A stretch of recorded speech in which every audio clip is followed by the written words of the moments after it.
the head of research and vocational department at the ACA Educational and Charitable Trust. Currently, Ashrita is the leader of the emotional wellness program at Health Basics. In this role, her daily responsibilities includes overseeing counselors and special educators working within Health Basics, as well as implementing a comprehensive socio emotional curriculum to benefit clients and promote well-being. Good evening, Ashrita. I will leave the floor to you.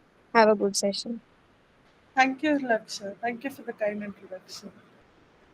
Laksha, just help me out if the screen is visible. At the same Sure. time, I should be audible as well. Okay, you are audible, but your screen is getting presented now. Is it visible on full screen? Yes, yes, it is. Can you Yeah. change the slide? Yeah, Okay, yeah, wonderful. It's changing. change it. All right. Hmm. Thank you. Hi, everyone. A very, very good evening to each and every one of you. I am Ashrita. I work with Health Basics as the head of the counseling department. And today we thought of really looking into the assessment part of how we can basically look into getting an early hand or an early identification of emotional challenges, academic issues, if there are any personal challenges the child is coming with, and that causes any disruption either in learning or feeling better, or feeling fulfilled at school. Informal assessments are a very, very big boon in getting the whole early identification, early screening to kickstart with, because when we look at an early assessment, it is not only for early identification or for checking the current functioning status of the child, it also plans or gives like a medium for an intervention planning for the counselor or the special educator in school. Not only that, it also involves teachers, academic coordinators, parents in the whole process, because the parents, teachers, and the coordinators, or even the principal at times, will be will be able to give a hands-on solution on how to go about solving the challenge the child is undergoing at that point. So informal assessment is not only for tick mark to spot and identify a challenge or to even localize a challenge, but it is to intervene at the earliest possible way and to seek further intervention if it is going beyond at the school level.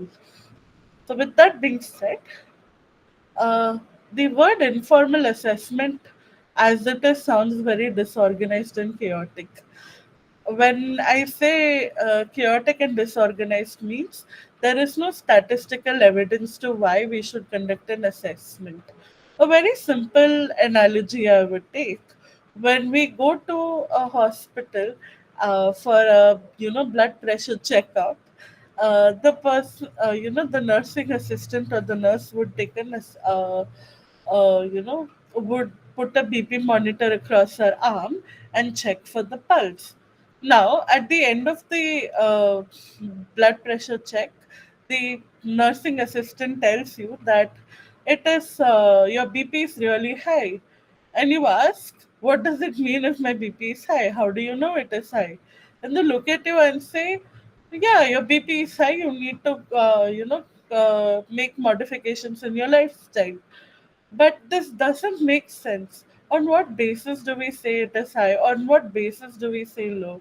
That's why the entire positioning of statistics has come into place to give relevant information which is measurable and observable in nature. So, it is checking your blood pressure through blood monitor, through a BP machine becomes a formal assessment. Now that we're checking the pulse and counting through a machine, but does it also mean that we cannot informally check our pulse count? A very simple way to check our pulse count is through checking over here on the nodes of your hand. Manually, we can calculate for a minute to check how much pulse is going at a given time. Within a given minute, how many pulses we have, which gives a uh, ballpark understanding of whether our blood pressure is increasing or if our blood pressure is stable. In a very similar format, informal assessments are meant to give us a ballpark of a specific issue. It talks about a very specific challenge that the child is undergoing.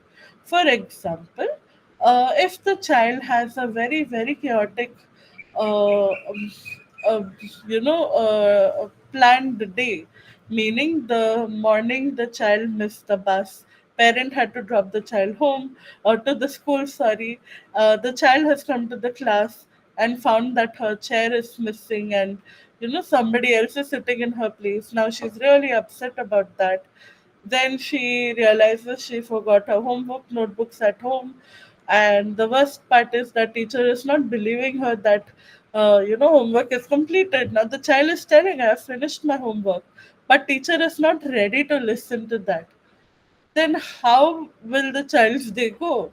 Now the child is really upset, doesn't want to talk to anyone, she's snapping at people.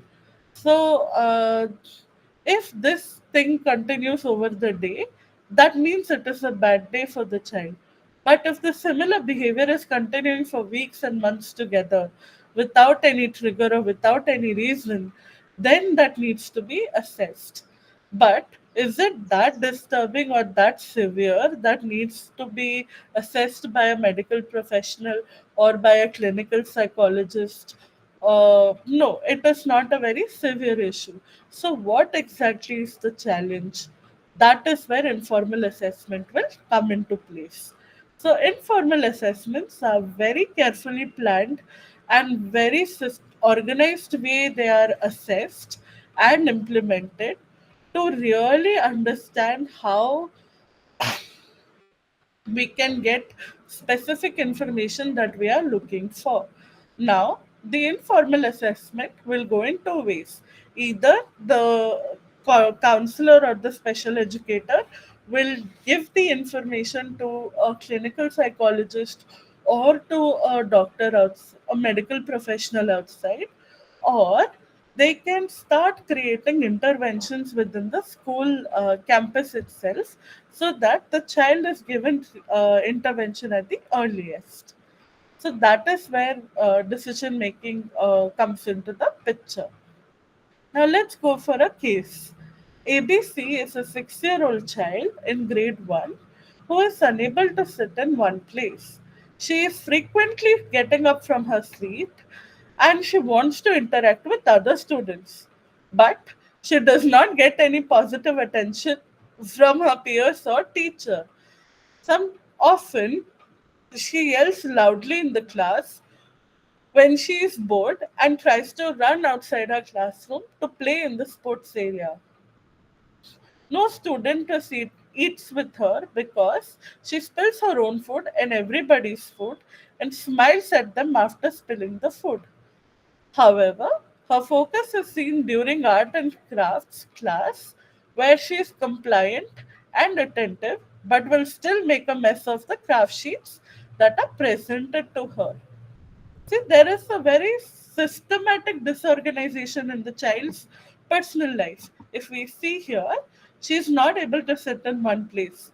But is there any purpose? Is there any positive outcome that she is not able to sit in one place? No, it is not. She is not being given any positive attention both from teachers and other students. Sometimes she is also yelling loudly in the class. That is when she is bored. And she tries to run outside her classroom and play in the sports area. That means there is a clear sign that she is not happy in her classroom.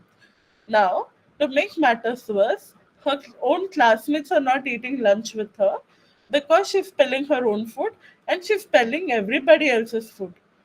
But during the arts and crafts period, she is a very compliant child. She is very attentive and she's completely focused on her work. But the quality of her work again is not very neat. Why? Because she is still making a mess out of a craft paper that was given to her. So there is a systematic, presentation of a disorganized behavior of a child. So now, how do you identify or create a chart for a student? We first identify the problem and we create a thesis statement. A thesis statement is not a formal, a report or a research, but a thesis in itself means that I am going to give a problem, a statement, or I am going to give a finality that will result to meet my end goal. So, for example, looking at the symptoms over here, the signs over here, the child clearly has a challenge of behavioral issues and conduct issues in the classroom. Now, the thesis statements will be early identification of or early observation of behavioral challenges in the classroom. So, the final goal will be to intervene in the behavioral area. So, with that comes the next part, which is collecting information. Here, teacher interviews, student interviews, coordinators, and parents will be interviewed. Then we have the assessment. Now, in the assessment part, we have observations. Again, we'll have specific interviews. We have checklists and performance based assessments. Once the assessment is done, we will provide support and counseling. Once the counseling is done, we will have a follow up with the students to check for progress. So, we here intervention and follow up is only possible when we first give a defining idea that yes, I am looking at the child from a standpoint where the child is feeling uncomfortable in the classroom. There is some issue because of which the child is feeling disturbed, and because of this, she is acting out in the classroom. How is she acting out? By not listening to others, by running around, by not staying in one place, throwing her own lunch, throwing everybody else's lunch. Right? Then we collect information and we will start with the assessment. So, our main goal of the presentation here or the workshop here is to see how the informal assessment will go. So there are different modules. So we are looking at five most commonly used and most widely used assessments. The first one is an observation. Do not underestimate or even think that observations cannot work. Observations work wonderfully if we have an idea in our mind. The best way to create an idea or a goal is to make a mind map. I am observing. What will I get with observation? What is the whole idea behind observation? Whom am I observing? Under what conditions am I observing the child? What am I supposed to expect from these observations? Is it going to meet my expectations or not? So, this is how we will create a plan of action. Now, in class, once the observation is done, we will move towards the interviews. We will have a one is to one interview with the student, then following with the class teacher, subject teacher, and the classmates. Now, interviews can also involve parents. Interviews can also involve the principal if the situation is very serious.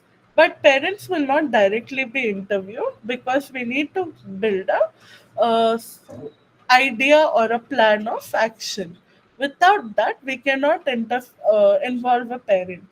Simply calling a parent and telling them this is the challenge the child has, you need to look after, will really dishearten a parent. They are not, they understand and they know their child. So, our purpose to have an interview with the parents is to see if the behaviors that you have observed in the school is similarly being reflected at home or not, and more importantly, have a word with the parents on how we can create a systematic plan of resolution with that is followed both in the school campus as well as at home. Now, once the interviews are finished, we'll move on to the checklist. So, based on observation and interviews, specific checklist can be created for the student. Now, the checklist can be created by the counselor or the special educator. You can always take an input from teachers and parents and even from the class teacher. If the principal or the academic coordinator has any points to be added, those points can also be incorporated into these checklists. The next is the performance assessment. A performance assessment is nothing but a sample demo to see the skill level of the child. It can be a conversation. It can be, a DIY test. A DIY project. It can be a paper and a pencil test. There are many ways to look into the performance assessments. And the last one is the self assessment. Self assessment is usually done for children and teenagers who have very low understanding of themselves. They have a very,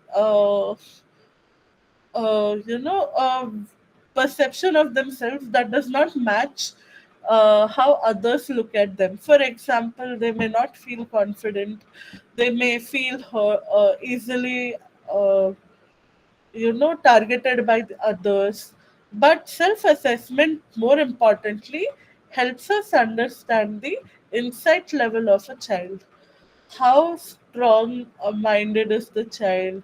How does the child view himself or herself?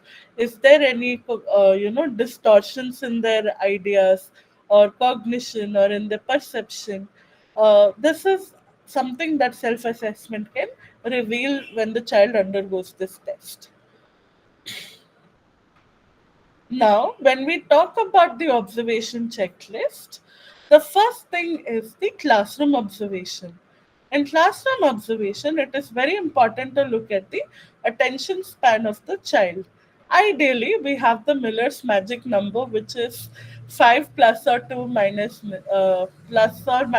2 minutes, which means that anybody can give an attention at a task for 3 to 7 minutes. So, attention span, when we look over here, it is not that the child is simply looking here and there and following back to the class. It also means is the child dazing with eyes open. The child could be continuously looking at the classboard, but is the child dazed? Is the child continuously looking at the classboard? Or is the child continuously looking outside the window? If the child is able to follow through what the class is doing, for example, if the teacher has given them a small, activity in the class where they have to fill up the worksheet, how is the child filling up the worksheet? Is he copying from others? If the child is copying from others, that means the attention is still maintained towards the goal. That is why he is copying, the answers from others. Whereas, is the child looking for her pen or his pen? Are they looking for the eraser to erase the answers?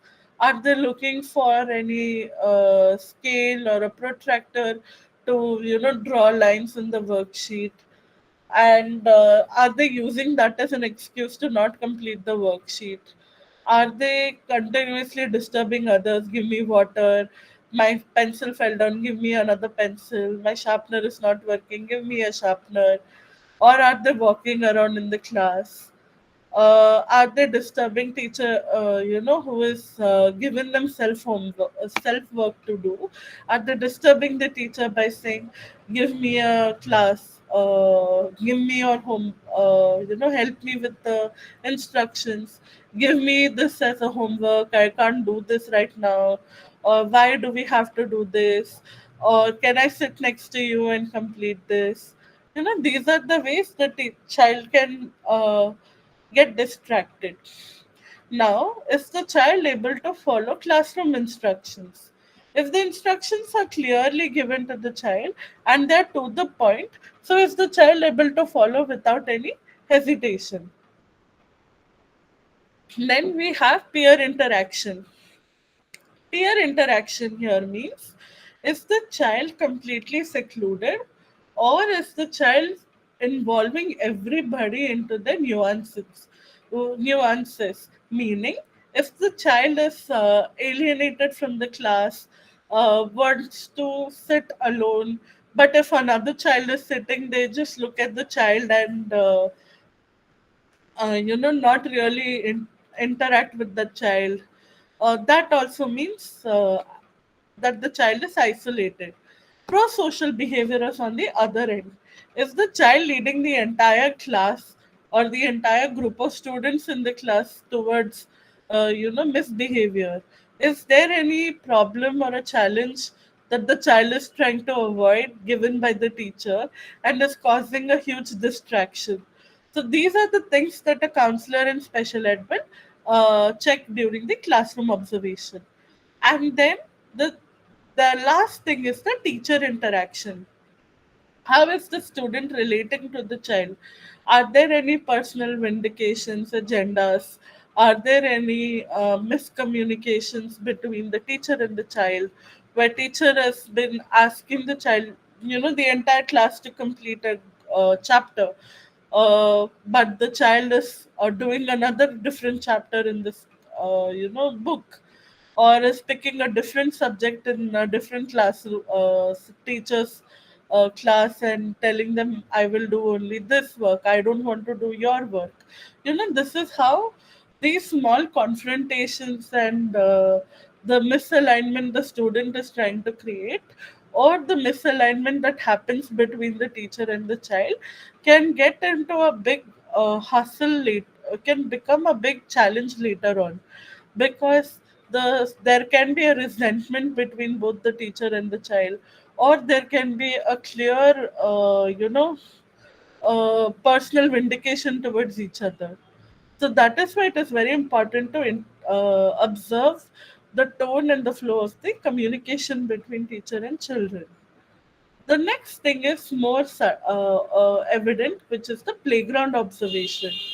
Now, the first thing we need to check is something which is very objective and measurable in nature, which is able to follow game instructions or not. Is the child able to follow what is happening in the class? Is the child finding it difficult? Sorry, not in the class, in the games period. Is the child able to understand how the game goes? Is it a group game or is it a few members game? Few members game could be like badminton, tennis, or is it like a big group game like basketball, football, kho, other like games like relay race? Then what about participation? Is the child in full flow with the way game is going, or is the child suffering from uh, not being able to comprehend the instructions, and that is why the child is struggling to participate? Or is the child getting enough attention from the members of the group to make this child feel that they're part of the game? So these are many things that we need to look at. Then the next thing is following through the game. Is the child actively following through the entire sports period of that game, or are they leaving it midway and taking a break? Break is fine, but if it's a short break, it is a very good thing. But if it is a very long break, or they are just very disinterested in the game, then that means that needs to be checked upon. The next thing is parallel play. If a group of children have decided they want to play Coco, but there is one child who has decided he wants to play with basketball, and this child is completely playing basketball without any contention, without any issues. So, what does this mean for the child? Why has the child chosen to play parallelly from other, groups members? What is motivating the child to take up a different sport? Then leading a game. Is the child actively involved in the game? Is the child completely taking over the game where he or she is the leader and making the decisions and instruction? Again, not every child can lead every game all the time. But in case if the child is leading, are they listening to the other classmates? Are they listening to the feedback given by the other group members? Or are they completely in charge and not taking in others' feedback or input? This is also a very big, concern that needs to be assessed. Now, when we students play in the games, play games on the field, there will be times when someone may fall, or there might be a time when someone may get hit by a ball or may get pushed across unintentionally. So, how is this child whom you are observing reacting to the scene? Are they laughing or making fun of the child who fell? Or are they helping the child get up? Or are they just looking at the child with concern from a distance? Or are they just indifferent and carrying on with the game and asking others also to join them to play the game? So this is how we can look at how empathetic capacities of the child are expressed in the playground. Now, when it comes to library observation, how quiet is the child able to sit in the library? Because library requires complete silence and focus. Now, is the child able to read at all or not? Then, is the child able to sit in a designated space?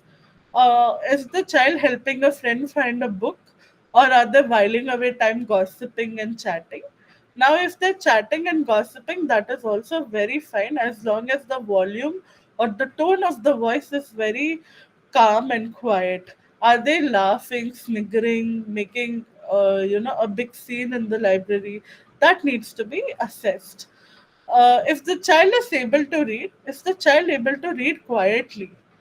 Or are there any forms of distraction or attention seeking behaviors which the child is showing towards their classmates or the librarian? The next is arts and crafts. Arts and crafts is nothing but a very recreational period for the child, which requires their complete independent and free play skills. But their children will be exposed to scissors, uh, you know, small trinkets that need to be pasted on the paper. That also requires gum, glue, tape, a stapler. So, the core concern during arts and crafts will be if the child is able to, help themselves, help the other students, if they're able to even cut properly or not, if they know how to stick the trinkets or the small, beads on the sheet of the paper, if they're cutting their own hair or if they're trying to cut their friend's hair, if they're able to consume, are they drinking the paint or are they putting their hands in the paint or in the glue when it is not required? Are they putting themselves or are they putting other children at risk of hurting through a stapler or a scissor or sticking the hands with the glue?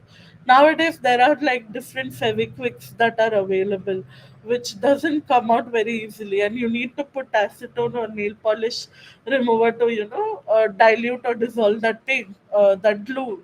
So, how is the child exposed to arts and crafts and how they are responding to it is something that needs to be checked.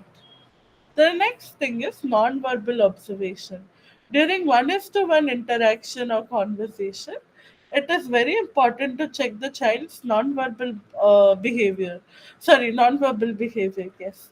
Like fidgeting, maintaining eye contact when they're talking or not.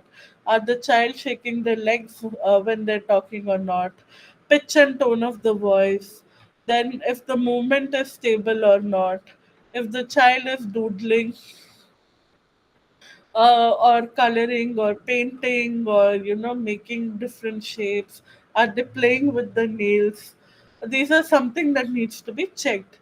If the head is straight or not, are they sitting like straight or are they sitting bent? Are they sitting relaxed or are they moving forward? All these things need to be assessed. And the last thing is checking even the eyebrow. Even if the child is quiet, they continuously, playing with their eyebrows, fidgeting with their facial expressions. These are the common things that need to be checked when we are doing an observation. So when we come back to the example that we had in the classroom, there were two things that were observed.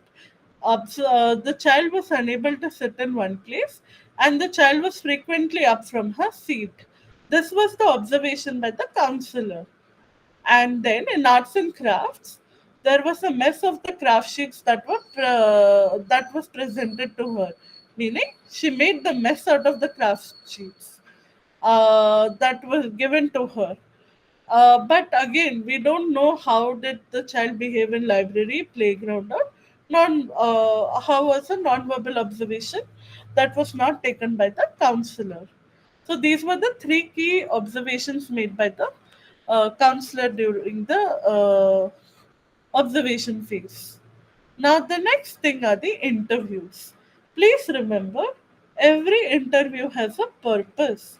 Without defining the purpose, do not have an interview. There will be no point of that conversation to begin with. Then, once you have decided this is what I need to collect. Now, if we take that example back again, in that example, ABC was having a very consistent flow of interpreting, the classroom rules. She was unable to sit in one place. She was unable to cope up with what was happening in the class. She was continuously creating a mess out of her own and her friend's lunch. So it is very important to have an interview with the teachers first.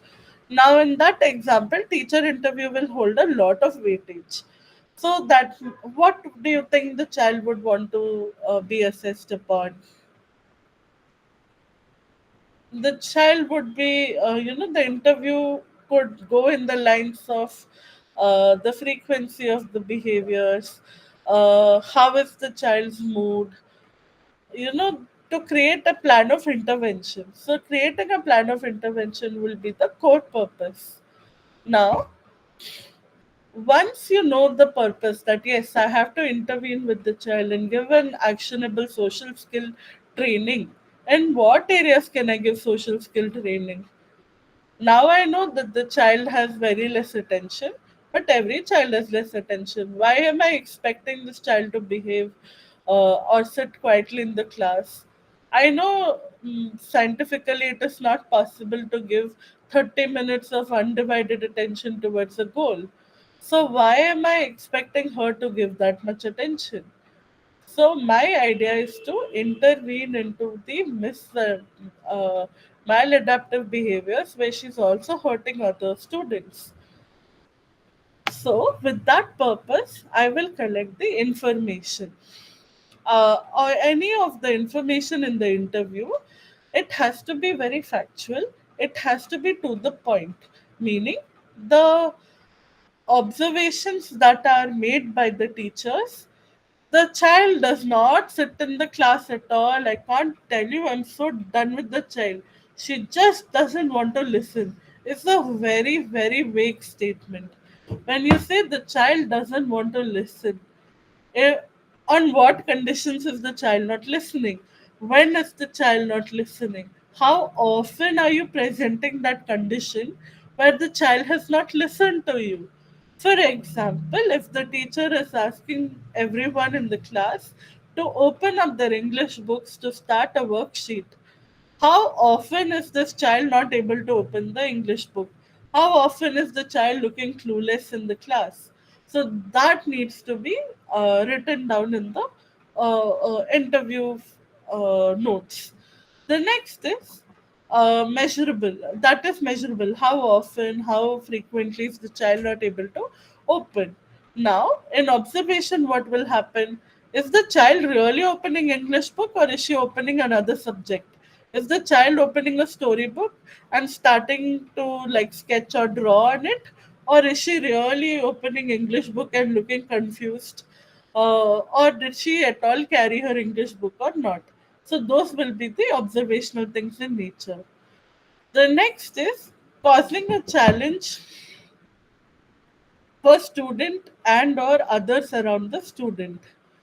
So, if the child's misbehavior is causing a challenge for oneself or other students, also needs to be carried out, and information needs to be taken out. Now, a contingency or a intervention plan can be created. So, how do I want the intervention plan to create? I want to sit with the child in the class as a counselor. So I can always in the interview ask the teacher, is it possible to intervene with the child in the classroom while you are taking the classes? Is it possible for me to pull out the child for a 1:1 social skill training session? So this is what I will ask the teacher or the parents or even the headmistress for the same thing. Then, duration and time period of the presenting issues must be recorded.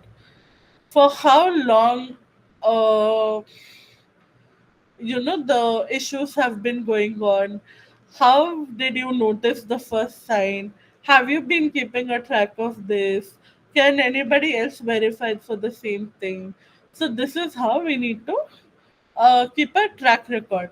Why we focus on this being a measurable and a factual or an objective based is because on a very on a sentence or on a challenge that is presented in a very uh, adjective based format becomes very difficult to understand the gravity of the situation. If continuously as a counselor or a special educator we keep hearing that there is no outcome for this child will always be like this only, this child doesn't want to listen, that is why she's creating a problem, I don't know what to do with her, why is she always like this, there is no outcome. You will not find any, lead, or you will not find any point to start the intervention. So, interviews are a beautiful gateway to actually sit and decide on intervention goals when it comes to taking information from teachers, parents, and coordinators. You can also interview with the child, that I'm going to come into the next part. Interviews will also throw light on the insight levels. Now, whenever a parent comes and says, "Yeah, my daughter is always like this. She likes to stay out. So what's the big deal?" So that means that there is something else to it. How often is the child, outside the house? On what conditions is the child being sent out? Is the child going there to play with her friends? Or is the child doing any purposeful activity like games or, cycling or learning a new dance form or karate? Or is the child simply whiling away her time by herself or by, with a few other friends, which parents don't really have an idea on? So we need to get an idea on how, parents and the child are interacting. Similarly, if a teacher tells, yeah, this girl, first period she will sit properly, second period onwards she'll get up from the seat and she'll start running away. She will never sit after first period. I don't know, we've all noticed this. By lunch break, she will come back, she'll eat her lunch. After lunch period, she will take one nap and then she will again start. Though there is an order in that sentence, again there is no, nothing to start with. So until and unless we don't ask specific questions, we will never get an actual answer or understanding of the insight levels on how aware or how focused the parents or the teachers were in observing the child. So the first thing is to create a checklist, a interview checklist, not a observation checklist. What questions are you planning to ask? The next thing is create a comfortable space for the interviewee. If you're asking interviews, if you're taking an interview from a teacher or from a coordinator, Do not catch them in the teacher staff room, or do not catch them in the class and interrupt the class. After the class ends, you can hold them at you can ask for permission at the corridor, or you can ask them to come to visit you in your counseling room, or take them to an empty classroom to ask your questions that you have pre-planned. But don't start an interview without a pre-planned set of questions. Do not If we ask questions in staff room, there are other teachers as well, which the whole conversation may create a disturbance, because everyone will be doing their own work. So to give privacy to everyone, it is better to ask a teacher to step out of the staff room. The next thing is to keep a track of conversation and do not digress. Uh, we know what our purpose of the interview is, but the interviewee may or may not know the purpose. If you are giving the whole information beforehand that this is the reason why I'm asking you a question, then great. But if you're not asking, or if you're not preparing the interviewee that these are the questions I intend to ask, the conversation can digress or change track. But it's very important that you come back to the conversation. The next thing is to maintain eye contact and pause when required. It's very important to maintain an eye contact because uh, even if the person is looking up or down, it gives an idea that you are interested in and you are ready to listen to them. And if the person or the interviewer is continuously talking without any break, it is very important to pause and let them finish. Because if two people talk and nobody is listening, the conversation will not go anywhere. And the last thing is to record in verbatim in a small pocket book. Do not carry a big book and start writing. Either carry a sheet pad, like those you get those exam pads, right, where you write your answers. Either you carry that, or you carry a small pocket book and record information verbatim.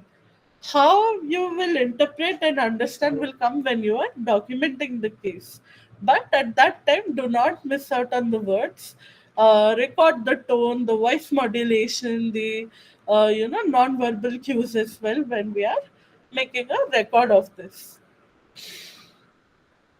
Now, for that case, the first case that we were discussing, interviews can look a lot like understanding from the child in one is to one interview.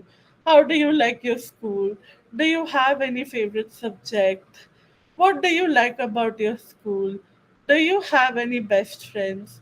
Do you and your friends eat lunch during break period? Do you play games together? A very positive note is important in our one is to one interview, because we do not want to directly confront the child who doesn't really know you. Without a basic rapport building, our interview will never happen. But even after the rapport building, the child will be very cautious as to why you're interviewing them. Why are you asking them all these questions? So, keeping a conversation light but specific, and then moving to specific, will help you understand and make the conversation more student centric. So, for example, how do you like your school is a very general question. Not everybody will like, not everybody will hate. So, instead of prying on it, we can directly move on to what is your favorite subject? Do you have any subjects do you like? What is something that you really like about your school? So we're shifting the thoughts into looking at the positives or the bright side of the school. And then we'll again maintain that by asking about her best friends, about her friends. Why? Because the teacher has given information that the child is throwing the lunch of hers and her friends in the break period. So it is better to ask a very open ended question if you have a best friend or friends in the class. And then move to the specific question: do you and your friends eat together during lunch break? And do you people play games together? So, what happens here? You're moving from a very generalized area to a specific question to get actual insight or issues about the challenge. Now, to the class teacher. We can ask who is the friends in her classroom, when does she uh, get up from the bench the most, to identify if there is any class or any period that she doesn't like, to identify if there's any particular teacher she's not a big fan of. To That's why it's causing her to get up from the seat. Or it could be that during the daytime she gets tired very easily, and around 9:30, 10 she might be feeling asleep, and because she cannot sleep she's feeling cranky, that's why she's running around. It could be multiple reasons, so it's very important to us, when does she get up from the bench? Does she have any academic difficulties in the class? uh, does she like to participate in extracurriculars? Again, we're asking extracurriculars to double confirm if there are any academic challenges. If a child is having behavioral issues during the classes, but not during performances of assembly, annual day, sports day, that means that there is some academic disturbances. But if the child is having issues even during extracurricular periods or even during extracurricular practices, means there's something more underlying and pervasive than simply not liking a subject. Then focusing back again on her interaction in the classes. How is her interaction with her peers? The next thing is about subject teacher. Subject teachers will give you more specific information on understanding the academic difficulties of the child. Then, do you notice if the child is, able to perform well in your class or not? If there is anything that is very concerning that you find with her, who are her friends? Has she put herself or anybody in trouble? Then, with parents, we can ask generalized questions like, how is the child at home? How does she spend her time? Who is she more attached to? Does she have any friends or close siblings? Close friends or any siblings? Does she notice anything? That the parents notice anything in the child which is very, very concerning? Did a teacher give any feedback? So, these are the things we can ask the parents. The next one is a checklist. Checklists are the sheets that you will be making depending on the information you get from the interviews, depending on the information you get from your observations. Now, these checklists will be highly informal in nature, meaning the checklist you will create for one child or one set of students will not necessarily match another group of students or another child, in fact. So these checklists are completely made out for a specific goal. They are not a generalized checklist that can be translated across race, culture, or how do I say, different, even people from linguistic backgrounds. Meaning, if there are two kids in the same class, why both are coming from the same background, same financial, social, caste background, they are coming from the same, thoughts and values at home. Still, you cannot use the same checklist because their perception, their idea on how to lead their lives, how to interact with others will be very different from each other. So, checklists are very informal and they have to be created for the goal that you intend to create during a foreign intervention. Then, the checklist can be either filled by the counselor, special educator, the class teacher, or subject teachers. If you're making a checklist for a subject teacher or a class teacher, you can give common observations that most teachers can see. For example, ability to sit in the class, ability to fill their home classwork or complete the classwork on time, how are they finishing their homework, how are they writing and reading in the class, are they having positive interaction with the classmates, do they have a friend, are they eating on time during lunch break, Do they participate in sports? Do they like extracurriculars? These are, general items you can fill in a checklist to help teachers, record their understanding of the child faster. But uh, again, checklists are created to identifying the challenge and to identify the duration of the challenge. Again, checklists can be filled out by a counselor, a special educator, or even subject teachers. A very nice example is over here.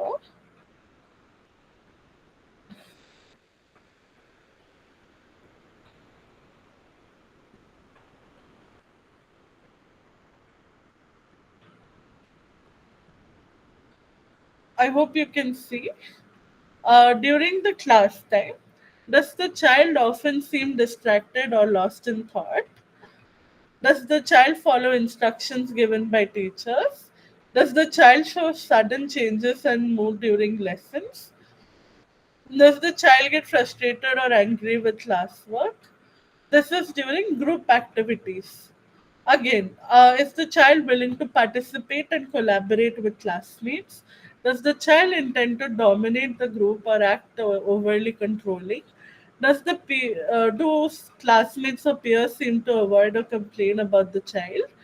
Does the child suddenly withdraw or walk away from activities? This is during the break time. So this is a very specific checklist made for a child who doesn't want to interact or doesn't want to get involved in the classroom activities. So this can be filled either by a teacher or a class teacher. Then see when corrected or given a feedback. That is the personal confrontation or personal uh, idea on how they should be involved with the class teacher. Then there are behavioral patterns in the end. So if you see when a corrected feedback is given, does the child take it positively? Does the child argue back? Does the child seem to be sad, withdrawn? The next is behavioral patterns. Does the child try to please adults? Do they show signs of bottling up emotions? Does the child express emotions openly? Does the child appear to be concerned about how others are looking at them? Then we have emotional triggers. What events will upset the child a lot? We've given a checklist. And the last is self regulation. Does the child have strength to calm down when they're upset? Yes or no? And then we have for how long does it take for the child to calm down when they are upset? So this checklist will help the teachers easily, give their ideas or inputs about what they have found out about the child. Similarly, this is another checklist. Uh, as a counselor, if you're screening children for the first time, even if you're screening an individual child or if you're screening an entire group of child, we can use this checklist. The first thing is looking outside window when the class is going on. Fidgeting, repeatedly tapping shoes, opening and closing pen caps, cracking knuckles, opening wrong notebook and textbooks, and focusing on the wrong subject, drinking water in odd amounts. Like, are they continuously drinking water or are they just not drinking any water in the classroom? Repeatedly laughing or talking too much and disrupting the learning environment, getting up from desk many times with no legitimate reason, distracting teacher with unreasonable question more than 2 3 times, repeatedly going to washroom, eating with peers during classroom in a session, keeping self occupied in class which is not aligned with classroom expectations. So this is a very specific checklist to check how is the general atmosphere of the classroom in students. So, are there only few students who are like this, or are there many students like this? So, a checklist can be made at an individual for a child reason, or it can be made at a larger group. So, if you're a new counselor or if you're a new special educator at the school and you really don't know how to get acquainted with children, or you're not understanding the general repartee of students in the school. A checklist similar to this will help you understand the overall behavior and the social grouping children seem to follow in the school campus. The last one here is the performance assessment. In performance assessment, unlike the previous informal assessments we have seen, this is highly individualistic and it has a very clear cut goal. If you do not have a purpose or a goal, you cannot take a performance assessment. What do you want to measure? What do you want to see the child perform or express during the assessment? Whom will it benefit? Now, if I am taking the assessment of the child, is it benefiting me as a counselor to plan intervention?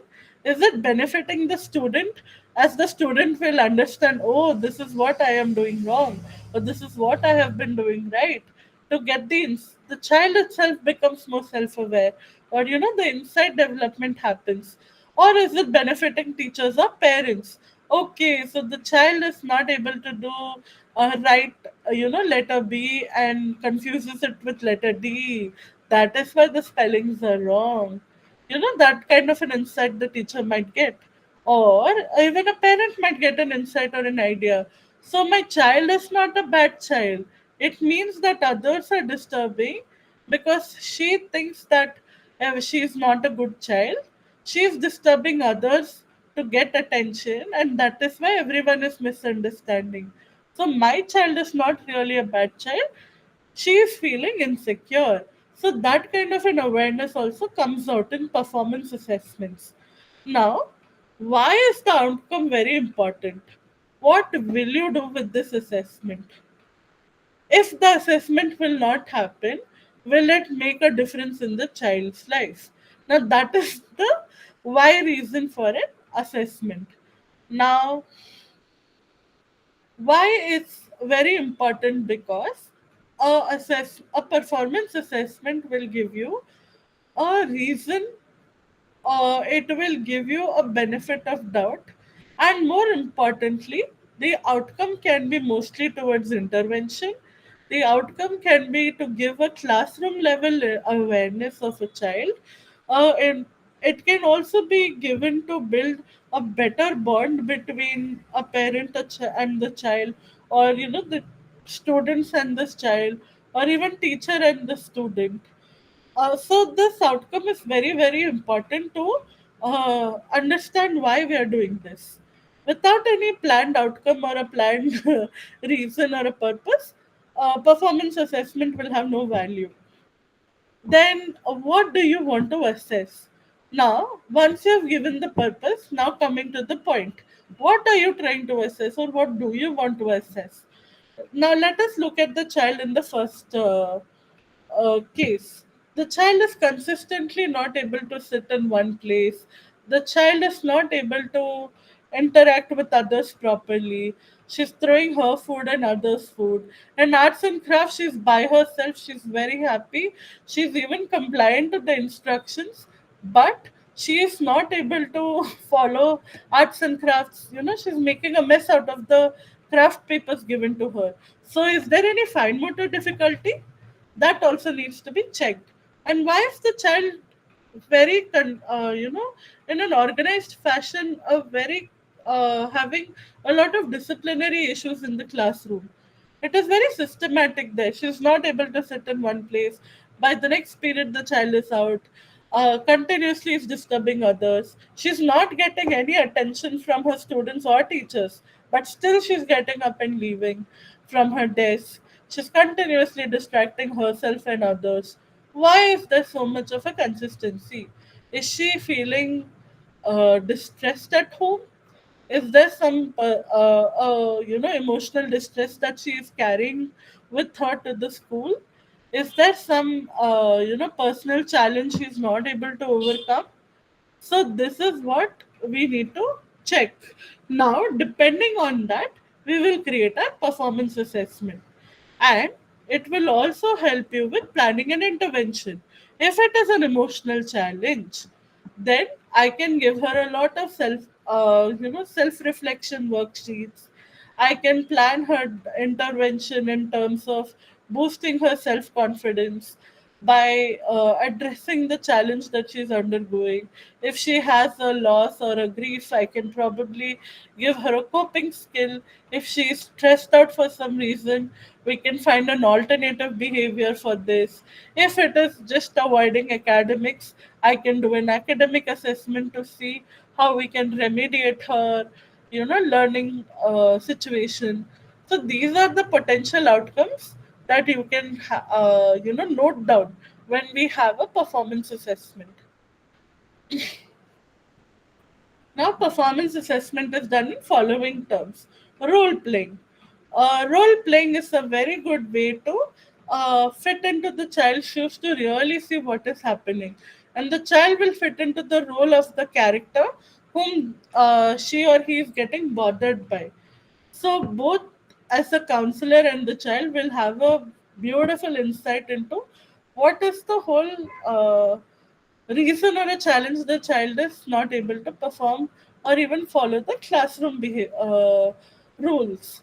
The next is more specific, which is copying numbers of words. If there is a teacher or parent complaining consistently, handwriting is not good, the child is not able to write, the child complains, my hand is hurting, pencil is nib is breaking, I don't like the sheet, continuously giving such disorganized excuses, it is very important to check first if the child is able to identify numbers or not, or identify letters or words or not. So it's very important to start making the child copy first. If the child is completely able to copy in a very neat, organized fashion, then we'll move to the micro academic assessment, where we will give very open ended questions. We will give very open ended pointers or prompts where the child has to think and answer. Then give me your opinion, or look at the photograph and write a few lines. Share your thoughts on why is it good to go to bed early, why is the internet a bad thing. Giving a very generalized topic to see the thought organization, their ability to write, their ability to make sense of the topic, if they're able to organize the lines on the notebook or not, versus how are they verbally. This will give you a very good insight if it's a learning challenge or reading or writing challenge, or is it a general comprehension challenge the child is going through. Another one is cognitive games worksheets. Cognitive games are very good, like spot the differences, find the odd one out, complete the pattern. There are other high advanced levels like who is the relative of this person X. So they will give my A's uncle is also the father of A's cousin. How are A and C related? So these are like higher comprehensive cognitive games that can be shared. Then next is solving complex models together. There can be a puzzle, a Jenga game, a jigsaw puzzle game. There could be connect four. You can play snakes and ladders, where these games or tools can give an idea on how the child is solving problems, how the child is calculating numbers, how is the child able to navigate the problem given over there. So we need to look into some of these performance assessments to identify the challenge the child is facing. Another set of examples can be, uh, draw yourself. So this is next one is self-assessment. Now, self-assessments are the scales where the child needs to understand about themselves first. It A child will never directly get self-awareness through one or two sessions. Self-assessments will help you as a counselor and you as a special educator to really know how much the child is aware about themselves first. That is the insight level. Insight levels are always graded from 0 to 1 to 6 or 0 to 5. 0 being absolutely no insight about their challenge, to 6 being a true emotional insight to their challenges. A true emotional insight means they're fully aware of the challenges they're going through. They know some of it is because of their incapacities, while some are because of, environmental factors. But they want to find a solution for this. Interventions can be highly specific to meet these intervention goals. And then it also helps with self expression of the child. Now, what happens in performance assessment is there is no self expression. Self expression only doesn't happen, but it's more of a social and a cognitive expression. But who am I and what am I trying to convey comes under self expression. The first thing you can teach is the child is draw your feelings. How are you feeling? It could be through their story characters, it could be through drawing an entire story. One example is we had given a child to draw Three Little Pigs story because the child liked that story a lot. So when we asked the child to draw the story and asked, uh, which pig do you like the most and why did you choose the story? She said, I like the first pig more because the first pig found a house immediately, but I don't think I will. Make my parents happy with the first pig. They want me to be the third pig who has made a house made out of bricks. That is a lot of hard work, and I think if you can make a house from straws, I don't really think we need a house made with bricks. So this gave an insight that the child is focused on finishing the task, but she wasn't ready to invest her time in correcting or checking how well she had done. The next one is rate your feelings from 1 to 10. I will share the rating scale in the next slide. How will you handle a dash dash situation? Say, this can also be a cognitive game where we can give real life problems to children, saying, suppose you are stuck outside in a park, your mother is not able to pick you up, you have a phone with you, and because you have her phone, you're not able to call her. It is half an hour now, and you want to get home. What will you do? So a general answer could be I can book an Uber, or I will call my dad from the phone, or I can look at the directions from the mobile and reach home. A lot of solutions can come. But here it can be specific situation. How will imagine you are working, you are in a very good place at office, you're financially secure, and you have a job that you love. How will you handle a situation where your parents are telling you to leave your job? What will you do in that case? So, there you will really understand what are the decisions the child makes or the person makes, what are the kind of sacrifices or the kind of adjustment the child is making to either choose herself or her parents. Now these situations will help us understand the kind of thought process the child has to navigate her personal and social life. Now, for especially younger children and small children who are below 6 7 years of age, it's very difficult for them to describe a feeling or describe their emotions in fruition. They can tell you they're angry, but they don't understand why they're angry. So they really can't tell you why they're very angry and how angry are they. They just understand that they're angry.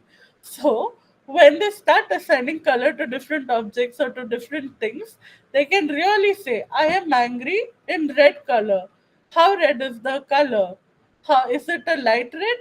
Is it a fresh, bright red? Or is it very dark red? So when we start using colors and start assigning the depth of the color, we can use it as an analogy to understand the depth of the feelings or the emotion the child is going through. And for higher grade kids, for children who are in grade 9, 10th, 11th, 12th, we can ask them to express their opinions, their ideas, their feelings, their thoughts on it, how they think from other person's point of view. So this is a very great way to understand that. Now, if we see, look at the self-esteem scale, I like who I am. Again, this comes under uh, rating the following sentences. I like who I am. I am good about the things I can do. I hope everyone is able to read. I believe I am just as good as other kids my age. I feel proud of myself when I try my best. I think it's okay to make mistakes. Then handling challenges, self perception, and social context. I think people like to be friends with me. I feel comfortable talking to new people. I think I am good at working with others in a team. Cognition. I don't worry too much about what others think. I can forgive myself. I know I can do well. I think good things about myself. I believe I can achieve my goals. So these are all the internal thought processes the child has. So the self-esteem scale is just an example of many rating skills the child can use to understand themselves. So with this, I wrap up my session. Are there any questions?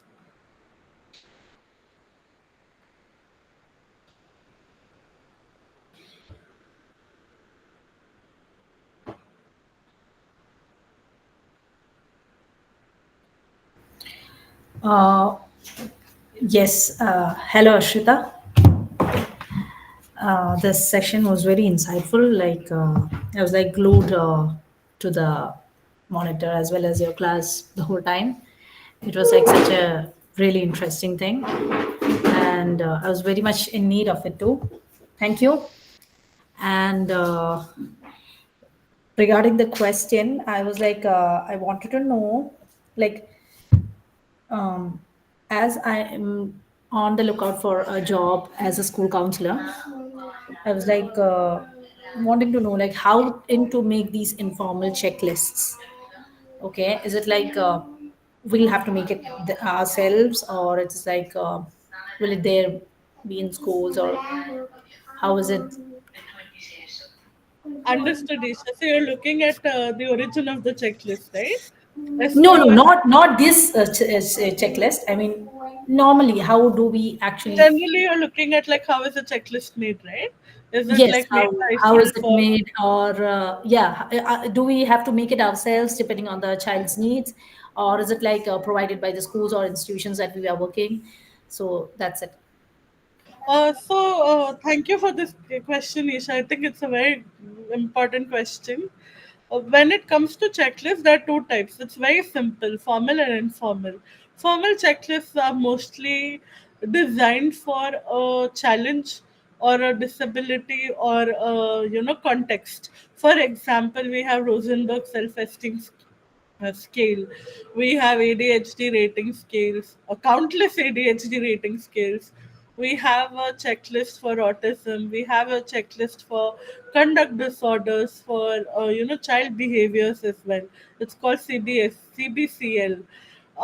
There are checklists for learning disabilities, and in learning disabilities also we have one for dyslexia, one for dysgraphia.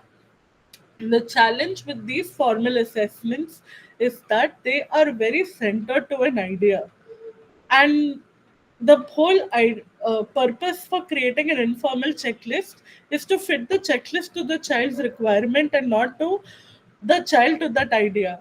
So for example, the same case I take, it is quite evident the child is fitting into the symptoms of ADHD, inability to sit in the class, continuously moving away from her desk. She's seeking it. It is appearing to have an attention-seeking behavior, even after the child, her classmates are not laughing, giggling. They are also equally tired of her as the teacher is. In fact, she's going to an extent of throwing her and others food. So it does dangerously look very close to, ADHD symptoms, where the child is not deeply processing the social situation or even trying to regulate herself. But again, there are a lot of things that we have not discussed or not looked into: the frequency, the duration, the ability of the child to carry on this behavior of running around. Does the child fall back asleep after she is running around, and or is the child shifting to another idea? Because in ADHD or in EDD, the attention doesn't stand. So if the child is running around, doesn't mean the child will only run around. It also means the child can do something else. So these are the small, small things in observation we need to make a check before we even consider fitting the child into an ADHD bracket. So, when we have an informal checklist, these are the questions you can automatically put into the uh, assessment. So, informal checklists are usually, and I would always suggest, to be created by the counselor. So another benefit of creating your own checklist will include when teachers give a very generalized statement like, the child doesn't listen to me, he doesn't listen to anyone, he wants to do whatever he wants. I don't think there is any point of telling this child anything. He's very sharp, but he doesn't want to apply himself. This is one of the most common concerns teachers have, and it's a very genuine concern, because that means teachers are looking at the child and they are observing his potential, but it breaks their heart to see that the child is not applying himself. And that is where they come to us with that statement, but it is not a valid statement because it's not observable or measurable. So as a counselor or as a special educator, you can translate that sentence into a actionable point. For instance, the child is unable to follow through classroom instructions designed for the student. The child is unable to complete his notebook, classwork on time. The child often misses or skips completing homework. The child often looks at other students' notebooks to copy, things. So these are the small, small things that we need to keep in mind. I hope I'm able to answer your question there. And Yes, it indeed. But it's like I was like a little bit. I had a doubt regarding that. With every situation might change. Like every kind. I mean, every student would be unique. So, like, as I'm a new, like, I don't have any kind of experience, like previous experience. So I was like thinking, like, how will I be able to, like, make. yeah, informal checklist needs experience, but it also needs a very investigative mindset. Because at the end of the day, we are looking at creating a sorted intervention plan for the child, more than looking at anything else. So researching and reading on a lot of books. I prefer reading a book. ICD 10 is one book I think everyone should read. I'm not sure about ICD 11, but 10 is something everyone should read on. It gives a baseline idea on how to create informal checklists. Most schools have informal checklists with them. They already have pre-designed sheets, but in case there are none, or in case a time comes where you have to create, then I think using your own will be helpful. Okay. Thank you. Thank you so much, Harshit. जी sir. Sorry, there's Sandeep. For, Yes, sorry, hi. sir. Hi, Ashrita. Yeah, Can I? hi. Yeah, yeah, So please. it was so lovely, first of all, to have you. You were really good and really well informed about the subject. It was really a pleasure to be here, first of all. Thank you. Okay, so Ashrita, I have a question. My question is that rather, it's a concern that I would share. It's about a boy who is 12-year-old and he has been diagnosed with ADHD, SLD, and conduct disorder as well. And now, because of the repeated issues related to his behavior, the school actually is providing him special education within the campus. Those things are taken care of, but behavior has been a concern. Now, they've reached to a point where, after repeated episodes, the boy has been asked, I mean, the parents have been asked that probably by the end of this year, they need to look for some other school. Now the point is, as it is, he is suffering from so many things. Academics, they are a challenge, and with the tag that if he moves out to a different school, how difficult the journey would that be for the parents, for the child himself. And in the present scenario, they should go in for a special educator who is teaching him outside the school as well, or because in the school they're providing him a 45 minutes class every day along with special this OT and speech therapy as well, which is required by the boy. And so would that special education would be required outside the school also, and how to manage with the academics and how to go about the school admission part if the school is not willing to provide them a shadow teacher this session onwards. The child has a diagnosis, is it? Yes, he has a diagnosis. Which school is this that is providing all these services? It is in Faridabad and Manav Rachna School. Oh, wow. Yeah, I I guess was glad to know that, but then the things are pretty difficult for the parents. The journey isn't easy. They have created a cell within the school where they have accommodated all the children with special needs, almost 20 children in the group. correct. Ji. Ma'am, so if a child has conduct disorders, a behavioral intervention is firstly required here, more Hmm, than a special ed need education. hmm, Why we are saying behavioral intervention? Because conduct issue is more uh, socially and behaviorally in line. Special education is provided for children who are uh, having issues with executive functioning like attention or organization, intelligence, or the resilience required to follow through a set of instructions.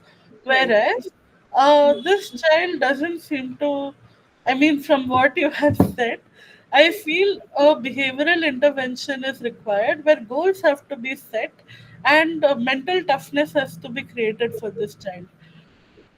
A sort of resiliency, a sort of you know a plan of action where the child has a set schedule with clear consequences.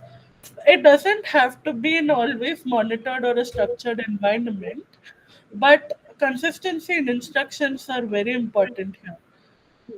How old is this child, can I please know? 12-year-old boy. 12 years, he's seventh class, so Sixth still standard, going to be in seventh. Yes. He had yes, speech delays as well, so he's right now in class sixth. has a speech delay. Okay. Yes, he Oh, did. so for that reason they're going for SCN, is it? Sorry. For that reason they're going for the special education. Yes, he has SLD as well. So Okay, that's the okay. reason. Yes. SLD he's going. Uh, ADHD as well. Uh, if SLD is the first diagnosis for the child, then definitely there. I'm really sorry for the noise. If SLD is the first diagnosis, that means the child may have self-esteem issues Hmm. or self-confidence issues that is translating Definitely. to conduct challenges. Exactly. I The correlate. child Yes. might be acting out. What are the strengths of the child here? He's very creative. The boy is pretty creative. He is good with drawing part. He has taste for sports as well. Though his father is not able to channelize all that because of some financial constraints. It's too big, heavy expense on the parents' pocket because they're paying for all these things for him. So, and some financial constraints are there. He's Ma'am, I would suggest hmm, to start with uh, for this child especially, I would suggest you to start in school if an opportunity is given by the management hmm, to get involved, the child involved into creative direction. Since you said the child is good with art, since the child is very good with fine motor skills, if there could be a project where he can paint a wall in the school, or hmm, if he can teach younger siblings, sorry, hmm. Younger younger students. students, Students, exactly. Yeah, students similar things. Yes. in Although I'm not part of the school, he had come to me for behavior modification. But now the question was certain things happened repeatedly, and the parents are just, hanging around because the school has told them that because other parents and other children are involved, we cannot take the risk further, and probably you will have to think of a different option after the session. So that was the so, point. if coming to you for behavioral intervention, ma'am, Right. I would suggest you to build he needs a timeout. Timeout as in not to stand against the Yes, yes, wall, exactly, but exactly. as a, creative outlet timeout. So, in a creative outlet, I would recommend you to give him certain creative projects. Hmm. Give a social contract, sorry, a behavioral contract with the child. Don't give like a lot of behavioral contracts immediately, as in end goals from beginning. Have a contingency plan, like for the next 1 week I want you to stay put in 2 periods, and for that I will let you paint entire wall in my house or a wall over here in a color that you would prefer, because I want you to understand what you're going through is not very easy. But I want you to really know that if you are not able to contain yourself and hold on to that anger until you meet me, it's going to be very difficult to move ahead. So, for every 2 periods that you're holding back, I will let you paint certain thing. You can buy a huge canvas for him, in fact, and keep the canvas right behind you so that he sees you and gets motivated to follow through. And ask him to find a project or a picture and give him the designated 15 minutes or a 20-minute time where he chooses the color and paints on the canvas. And if he's not able to follow through even for 2 periods, that day he will not color. Then, sorry. He will not color that day because Okay. he has not followed through. In fact, you color and you tell him, since I was not the one who had issues, I think I can color this. Or Okay. you And can tell him that I'm disappointed. This is not what I was expecting. Start raising expectations from this child, ma'am. That's the yeah. only way to move forward. Okay. And one last thing which I had already asked, is it what are the options available for children of this kind if the school actually is resisting holding these children in the school? Are there some reasonable options? What are the reasons for? They obviously others are involved, other children are involved, parents have created ruckus about it and they do not want that boy to be in the school. So how long the school can hold on, still they are waiting for any suggestions that have to come to the parents. But still, what are the options? I believe NIOS is not the only option for such a young boy without any day's curriculum.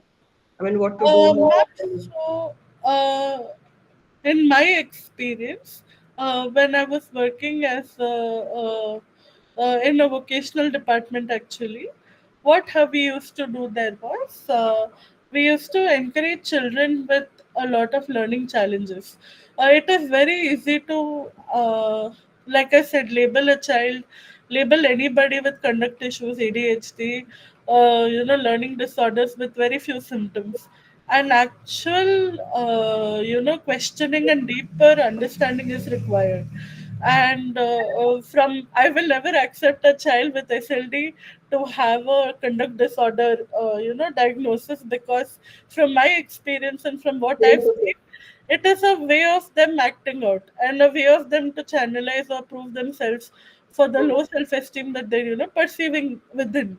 So I wouldn't, until and unless I see a child and observe them for a very long time, I'll not accept that. But coming to it and keeping it short, ma'am, NIOS is not only option. We also have a lot of vocational training centers where ADLs, basic social etiquettes, emotionally how to regulate themselves. A lot of trainings are given, and alongside they will prepare the child academically to see fit for NIOS. So we've Okay. conducted those programs. Ma'am, I would like to have your details so that I can get in touch with you for this. I'll share my number, ma'am, here. Because location wise, yes, it would be required. Thank you so much. Thanks a ton for all the inputs. Thank you, ma'am. Thanks a lot.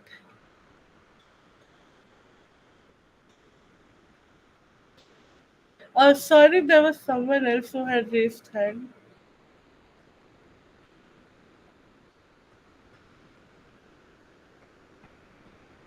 Are there any other questions?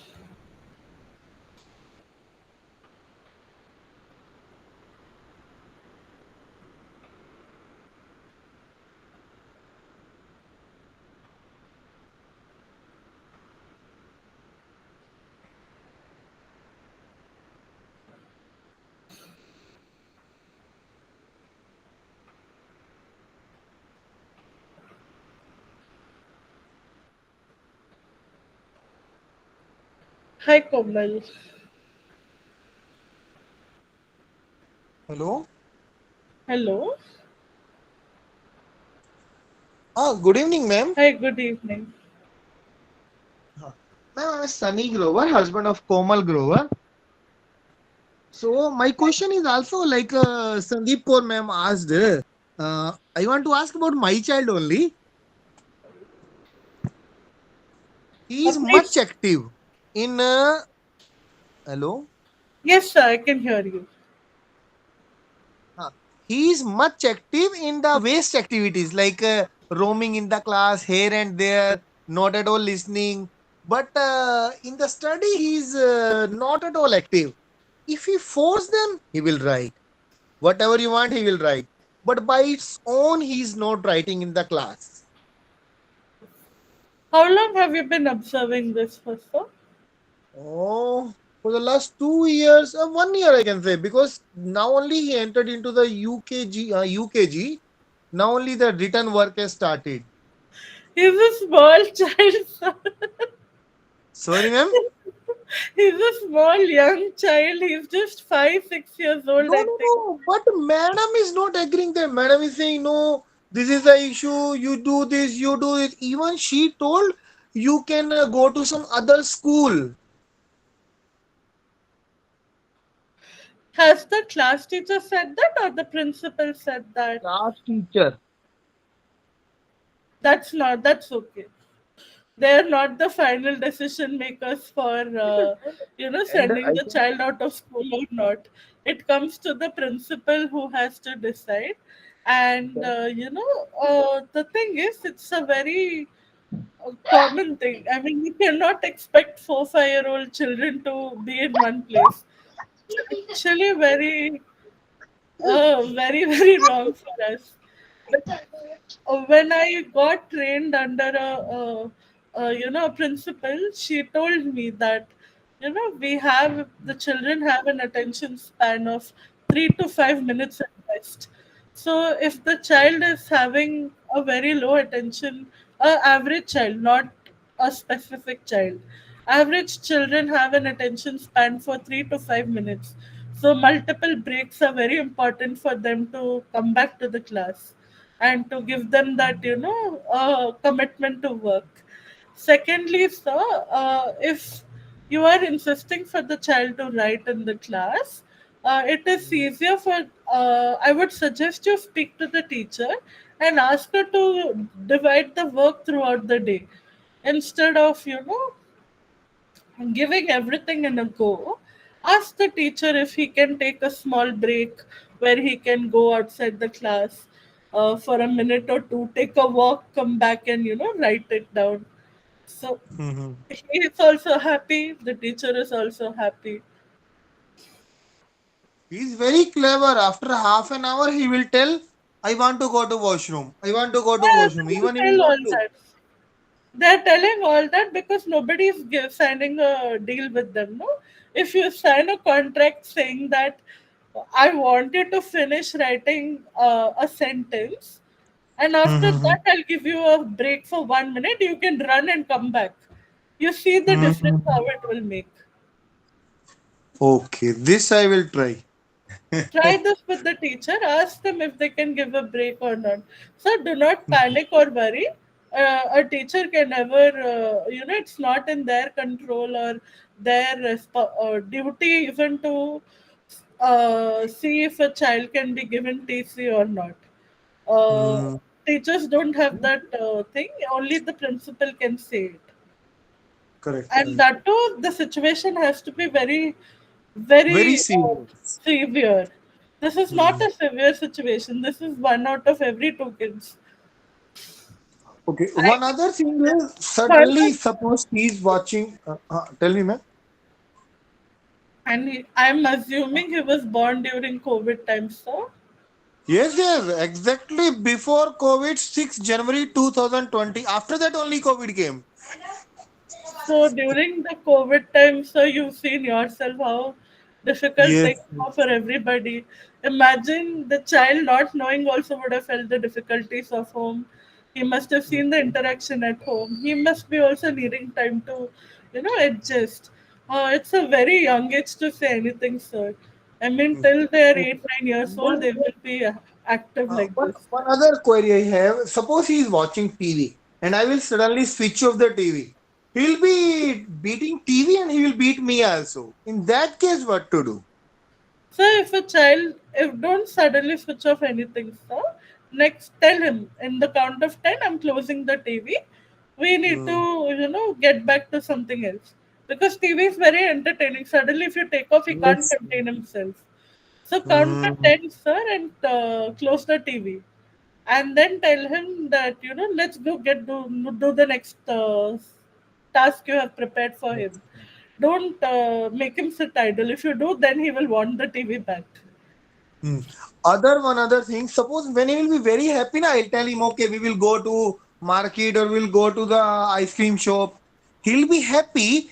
In that happiness mood, also, he'll be much excited that he will just punch me. So you need to teach him. So when we are happy, we use words. We are not supposed. We should only use words to say we are happy. Just stick to that one instruction, sir. Continuously keep saying it until and unless he learns. Okay, now he's going to be 5. If I will continue the practices, whatever you will say, you Yes, said, sir. or other extra practices, will it be okay within 6 months or 1 year, or will it take more time? Sorry, sir. How much time are you asking? Yes, suppose now whatever his behavior or his how to talk, he's not up to the mark. If I am regularizing this practice at home and a teacher, will he be okay within 6 months or 1 year, or will it take more time? We can't tell the time, sir. Like I said, continuously we have to practice. We can't really give a time saying this will only happen then or this will happen in a year or 2 years. We don't usually give a timeline. But I am very sure if the child is very cooperative and understanding, Mm. he will get back into the time you're expecting him to. Okay, That okay, thank you. consistency is very important, sir. Without Mm, consistency, telling once, leaving it after 3, 4 times, children will start taking it in future account. So next mm, time in future, you tell him to do something. Father will tell me to do it 2, 3 times. He'll only forget. That is the kind of certainty they will have. So it's better mm, to follow through now only so that you're taken more seriously. And whatever you say in future, immediately you will see an action. correct, correct. Okay, ma'am. Thank you, ma'am. Thank you, sir. Thank you.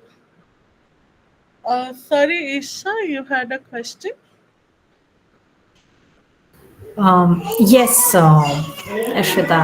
It was like I came across a parent where I had observed a child for 2 or 3 meetings, and I could see some of the symptoms of ASD.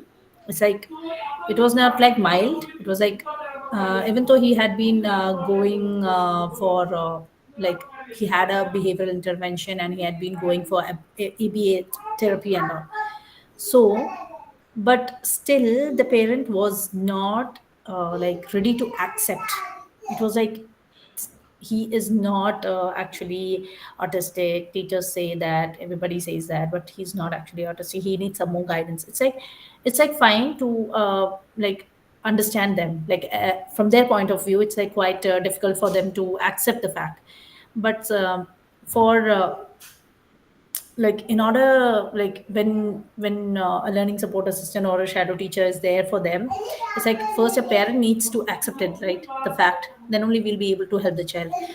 So how is it like, could you please provide any kind of strategy or any kind of thing that we can apply it, like to make the parents like understand, or at least we could like persuade So them what's or the make them believe. ma'am, so why is the parent not ready to listen or acknowledge? It's like they need a learning support assistant, but they are not like accepting that he is into ASD, like autism. He is not autistic. They are willing to accept a learning support assistant because he's like a bit back in studies and everything, like speech delay, everything. Okay, okay, OT. So, but they are not accepting the fact. So, how is it that we will be able to persuade them or make them believe sometimes? It's like, I would suggest Tisha to not focus on getting the parents to come to an acceptance. The okay. more important issue is that the child needs remediation and intervention at earliest. So let us focus only on the challenge the child is going through. First of all, are the parents willing to provide intervention for the child in terms of speech therapy? They are trying to make like any other kinds of activities. They are not providing, trying to find like, Speech therapy. yeah, it's like but they are not accepting the fact. So I was like, okay, I also was like neutrally like taking things, okay, accepting their way. So Okay. So what I would recommend here is, Isha, to not really push them for getting getting that acceptance, because it's not really going to happen if we continuously tell them. And emotional, like I said, insight only develops when there is a true emotional uh, yes, exactly. given. So let them come in terms with the situation. And Real. like this is never easy for any parent or any relative to hear or know, because they know the kind of lifelong struggles they have to go through. And Yes, that is why. Yeah, that is why I was not in like in a situation. I didn't want to argue or like any kind of want to have a talk with them, like it is a force very pressurize them. Yeah. it's a very tricky place actually. So the best thing is to focus on what are the plans to remediate the situation in terms of intervention. How are they planning to make the child speak, or develop speech? Sorry, or how are they planning to bond with the child? So, indirectly telling the parent that, there are children in the class who would want to spend time with your child, or, everybody in the class is doing action poems, action rhymes. Will you please help the child at home to practice certain games or certain activities? Like that, you can give suggestions to the parents and let them interact with the child. Hello? Yes, yes. I was listening, but there are background noises, so I just muted Yes. myself. So, how old is the child, may I please know? He is like 6. 6 years, yeah. So you can tell them, like, the children who are playing musical chairs, the children who are, playing a lot of games in the class. And, I would want your son or your daughter to also play. Is there a possibility that, you can practice these games at home? ask them the permission, if they would like to partake with the child at home. I do it, I have been doing it every day, is what they will say. So tell them, no, a time needs to be set aside only for these activities. Children of his age are able to sort colors, they're able to sort different objects. Can you help them? Can you help your child with this? And at school, these are the goals I will follow. So when we try to bring the parent to actively engage and involve with the child, then what happens? They will really understand the struggle the child is going through, and that is when they will be more receptive to your, feedback and your suggestions. Okay, okay. More Thank you. importantly, you never know, the child may also start responding back to the parents positively. He may actually start liking to spend time with his parents. He may learn about social behaviors, right? So these ma- these positive changes can also happen when the parent is interacting with their child. Yes, exactly. Uh, Sorry, there is Rodney here. Thank you so much. Thank you, Rodney. Hi, ma'am. Good Hi. evening. Myself, Ronnie. First of all, the session was really good. So thank you for the wonderful session, ma'am. So I'm having a small doubt that how can we deal with a child, say example, having 13-year-old, which is having showing multiple character. Multiple character. What I mean is, the child is academically very good, but showing behavioral difference as per the situation. So, in family or in front of parents, the child is decent and a very good child, but when that child come to class or when he is with the friends, he is acting like a 20-25-year-old youngsters.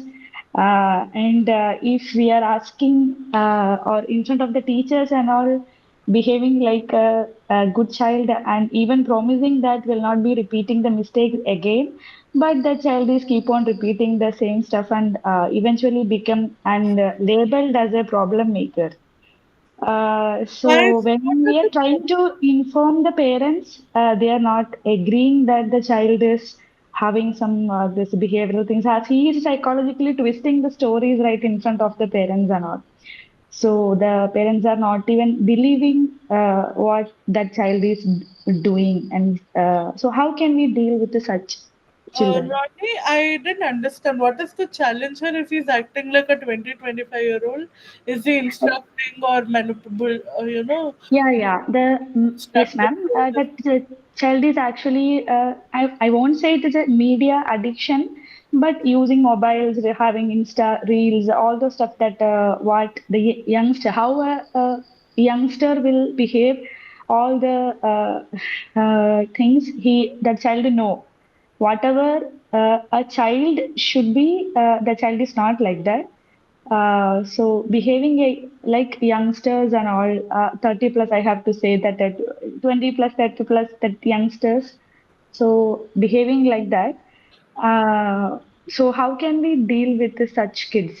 As so many are having this issue because they are in adolescent age, as we know that there is a transition, but still they have to understand where they are, how they should be. So how can we deal with such children? Yes. Okay, so I think I've understood what you're asking, Ronnie. Basically, the child is seeing certain, what do you say, things on social media and he's enacting them, right? Maybe. I Maybe. think so. Yeah. Okay. I think so. All right. So he's manipulating his classmates. I guess or no?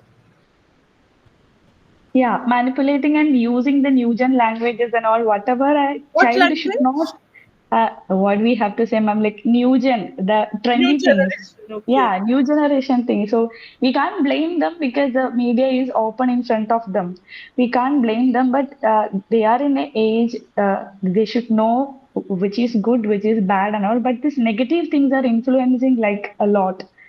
So if one person is negatively influenced, the whole class will be negatively influenced. So that's what the negativity will be spread up. Okay. So Ronnie, here I would suggest you. Are you a counselor or a special ed guy? No, no, I'm a teacher.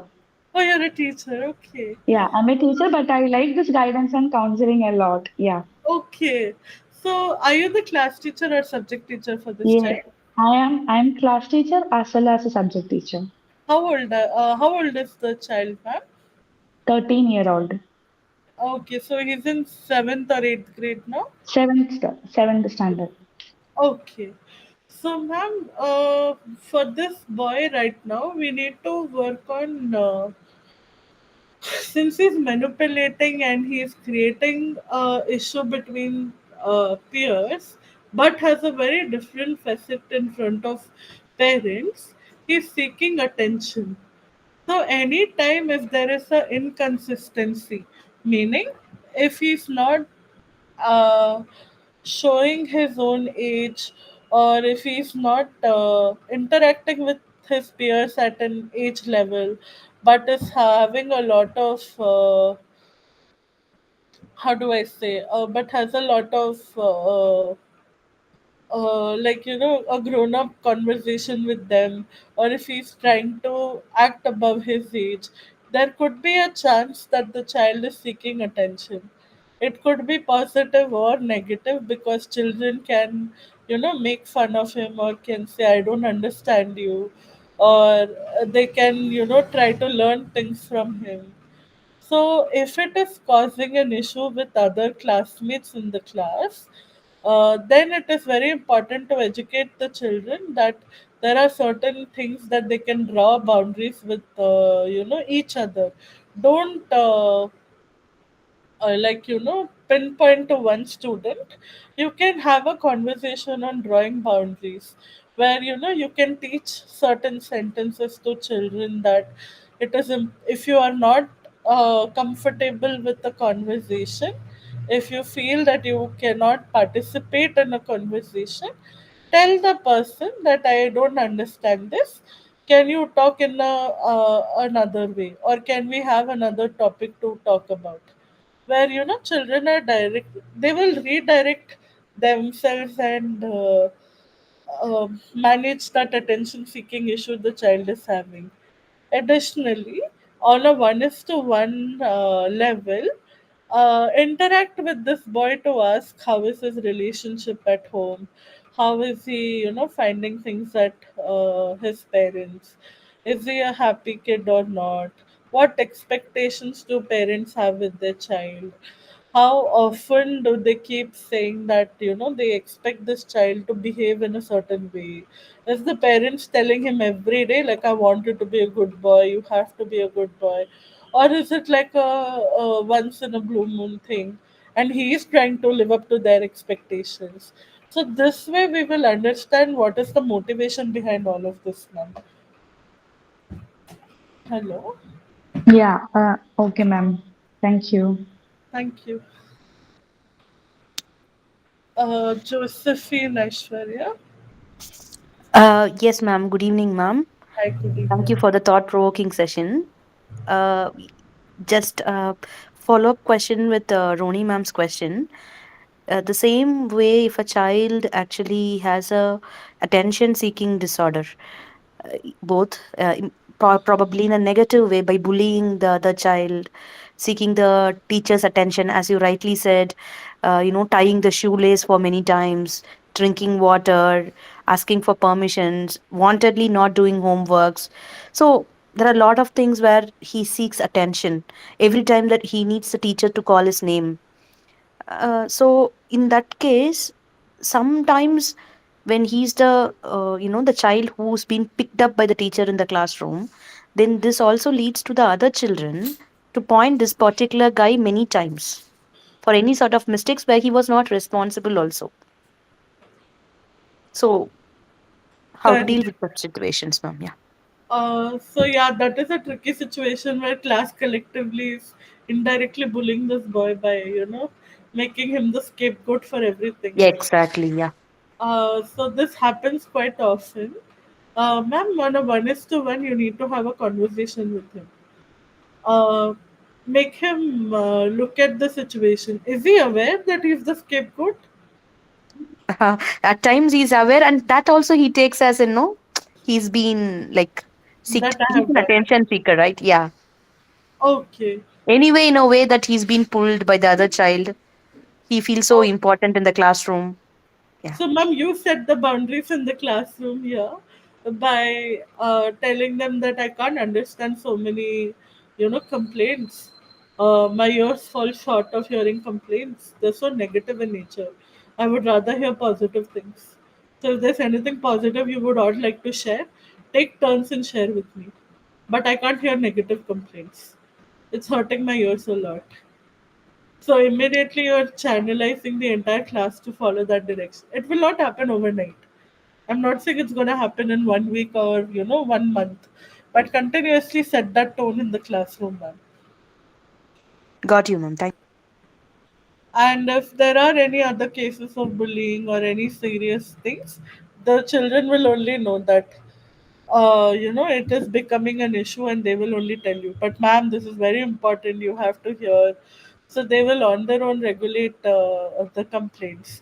Because you're not responding to anybody's negative complaints or attention seeking behavior or anything, what will happen if the child who is you know, tying his shoelaces, drinking water, going out to washroom, will automatically, calm down and have a washroom schedule for every child. Ma'am, saying that last 5 minutes will be the only time you will be allowed to go to the washroom. After that, you will have to come back for the next class. So that throughout the period they will not ask you for the washroom. Yes, ma'am. Specifically, when this bullying comes in the adolescent age, most of it comes with a body shaming kind of things, more of attraction kind of things. Correct, correct. You can tell the boy also if there are shoelaces things. If the child is continuously bending, you can always tell like you're not playing sports here. The shoelaces can wait after your class. Like that, you can redirect the attention, ma'am. And when it comes to this bullying where the entire class is collectively bullying the child, tell them that I can't hear all these things. I feel so this class has become so negative with these conversations. Why can't you all uplift each other and have positive things to say about each other? You see automatically, ma'am, how you will change the tone and the mood of the kids, Yes, because ma'am. they're Thank all you. seeking your approval only. Yes, ma'am. Are there any other questions? Anyone else has any questions?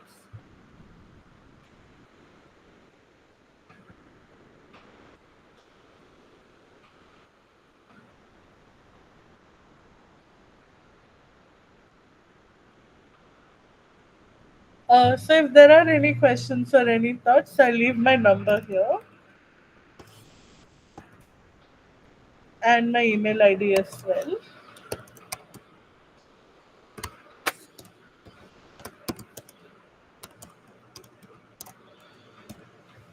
Please feel free to reach out to me. Thank you, everyone. Thanks a lot. Thank you. Thank you, ma'am. Thank you. Thank you, ma'am. Thank you.